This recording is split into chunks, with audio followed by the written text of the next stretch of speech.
the best regional chain restaurants in the United States. Hi everybody, Jeff here, and we've got a bit of a light-hearted lesson for you today, number 341. JR is behind the controls as always, and the full lesson is at plainenglish.com/341. Coming up today, we all know and love McDonald's, Dunkin' Donuts, Starbucks, Subway, Wendy's, Burger King, the big famous fast food restaurants. These are big national, global brands, some of them, and we all have our favorite local restaurants. Some of the best places to eat are the ones with just one location. But there is a special place in Americans' hearts for their regional chain restaurants. So for today's lesson, I thought I'd share with you some of the best regional chain restaurants in America. Have a listen and see if you have been to any of these 7 chain restaurants. We have an expression, to go well with.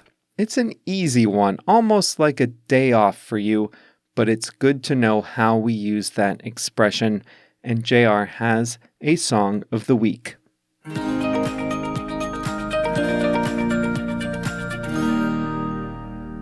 Let's start in the Northeast, in the New England states of Massachusetts, Vermont, New Hampshire, and Connecticut. The regional chain to know about here is Friendly's. Friendly's is like an old-style diner, a family restaurant.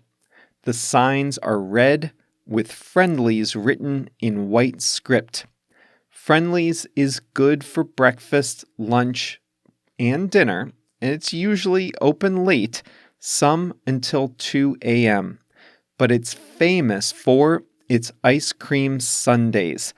Most Friendly's restaurants have a takeout window, so you can just walk up to the window and order ice cream to go without going inside. They sell ice cream in to-go containers too.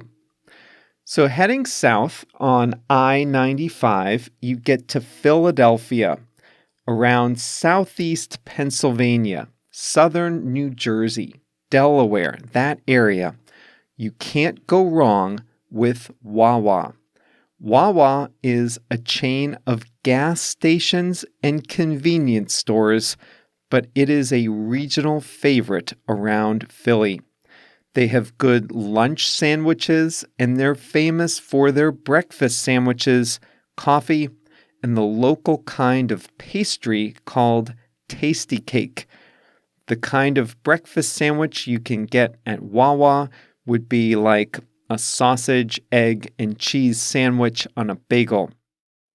It's kind of strange that one of the region's favorite restaurants is actually a gas station, right? But that's eastern Pennsylvania. If you go to western Pennsylvania, you'll find their favorite chain restaurant is also a gas station. It's called Sheetz with a Z at the end.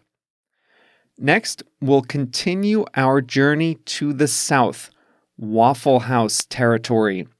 Waffle House was founded in Georgia, and it's now in 25 states, but the vast majority of them are in the south. Georgia, Alabama, Florida, North Carolina, Tennessee, around that area. If you ever find yourself in a Waffle House, your job is to order coffee and breakfast. It doesn't matter what time of day it is. They're famous for their hash browns, which are shredded potatoes cooked on the skillet, so they're crunchy, brown, and buttery when they arrive in a huge pile on your plate. They go well with eggs, toast, waffles, bacon, you name it. Just north of Waffle House territory is the Queen City, Cincinnati, Ohio. And in Cincinnati, they have a chain called Skyline Chili. Chili is a thicker kind of soup made with a tomato base, and it often has beans, ground meat, veggies, and spices. At Skyline, the chili is a watery brown liquid, and they pour it over a plate of spaghetti, not sure why, and top it all off with a mound of shredded cheddar cheese. If you don't like it that way, you can have the chili and cheese on top of a mini hot dog. Those are called conies. They love their Skyline chili in Cincinnati. There are a handful in Cleveland, a few in Indianapolis, but if you want this special blend of cinnamon-flavored chili over spaghetti, you have to have it in the Queen City.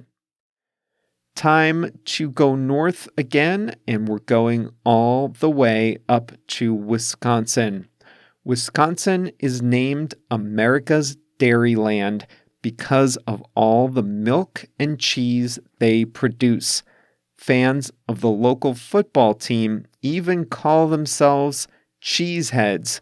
So if you're in Wisconsin and if you go to the local chain restaurant Culver's, you need to get fried cheese curds.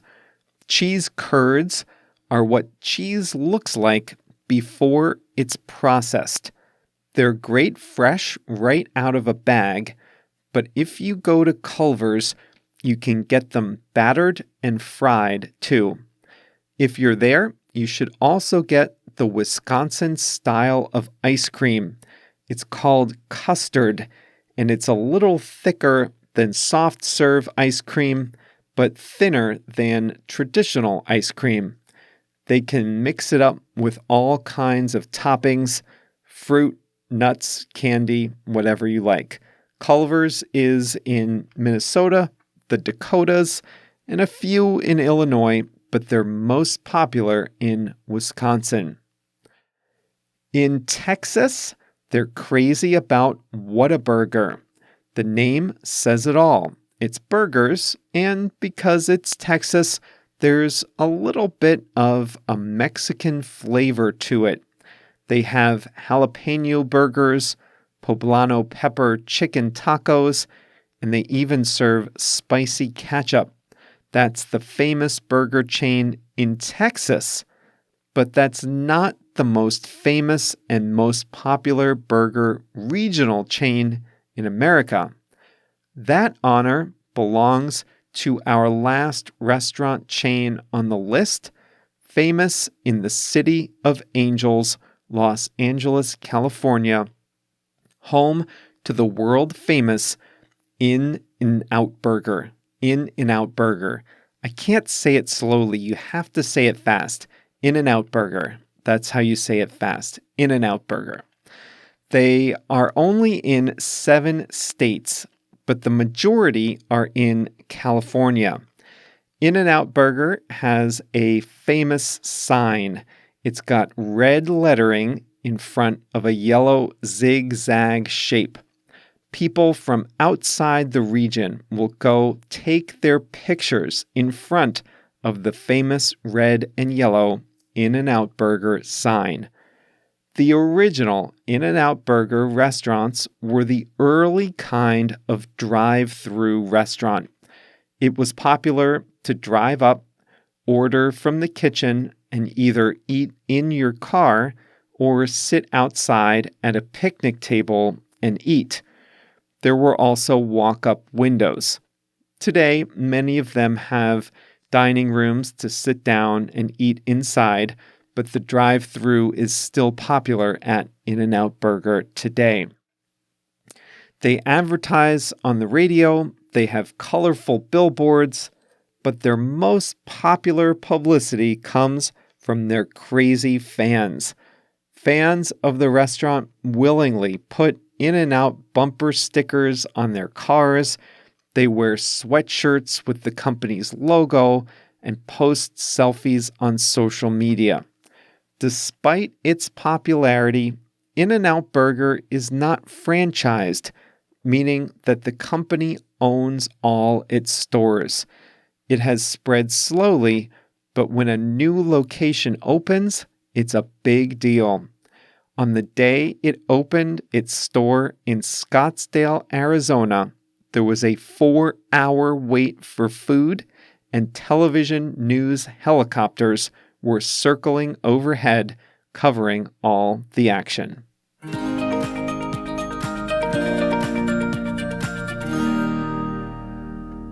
I could get in trouble for saying this, but I think In-N-Out Burger is a little overrated.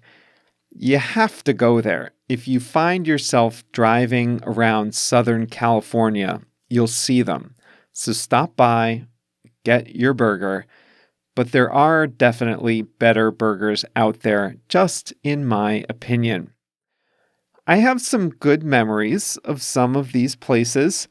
There was a Wawa right down the street from my college on 15th Street in Allentown, Pennsylvania.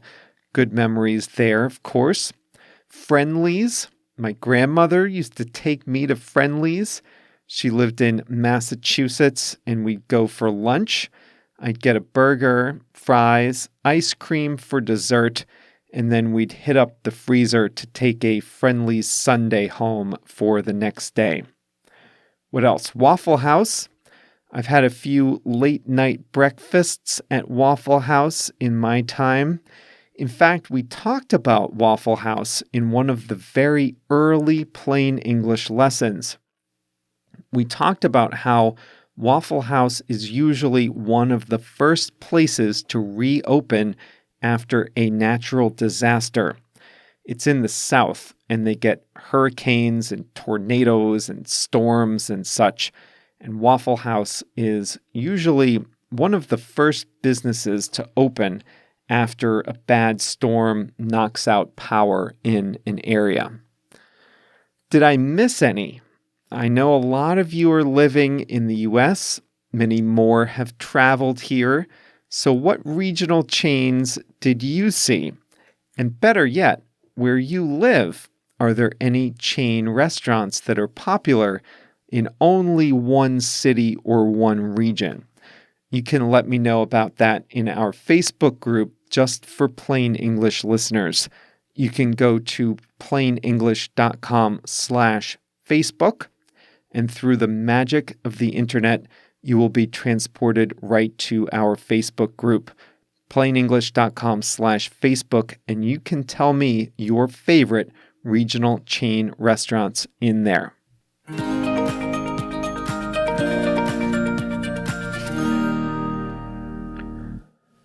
I've got a food-related expression for you today, to go well with. We use this when we're talking about two things that are even better when they're together. It's common to use this with food and drink. We were talking about Waffle House and the hash browns. The hash browns go well with eggs and toast and bacon. You can soak up the broken yolk of your eggs with the hash browns. They each taste better when they go along with the other. They go well together. When they come together, the combination is really good. Sometimes you're preparing a dish and you have one ingredient, but you don't know what to serve with it. I really like scallops.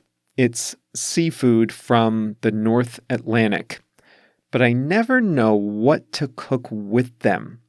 I always wonder what goes well with scallops. I still don't have a great answer.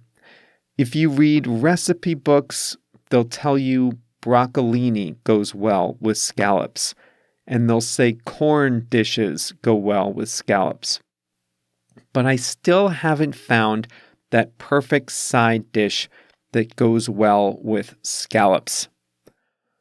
What goes well with steak? You can't go wrong with almost any type of potatoes. I like spinach with steak. Sautéed mushrooms go well with steak. Grilled asparagus goes well with steak. Some people think a wedge salad goes well with steak. A wedge salad is like a hunk of iceberg lettuce covered in blue cheese dressing. I don't think that goes well with anything, but that's just my personal opinion. We use this with alcohol too. You can eat or drink whatever you like, but certain combinations are generally thought to be better than others. White wine goes well with seafood. Red wine goes well with steak. A darker beer might go well with chili. A lighter beer goes well with tacos. Tequila goes well with spicy food, like that. You can use go well with to describe colors that look good in combination with one another. Black and orange go well with each other. Yellow and blue go well with each other. The In-N-Out Burger logo is red and yellow. Those colors go well with each other too. I'm terrible at determining what colors go well with what other colors. I have such a hard time picking colors for my walls. Some people have a good eye for this sort of thing. They can look at one color, look at the room, and tell you what other colors go well with what's already there.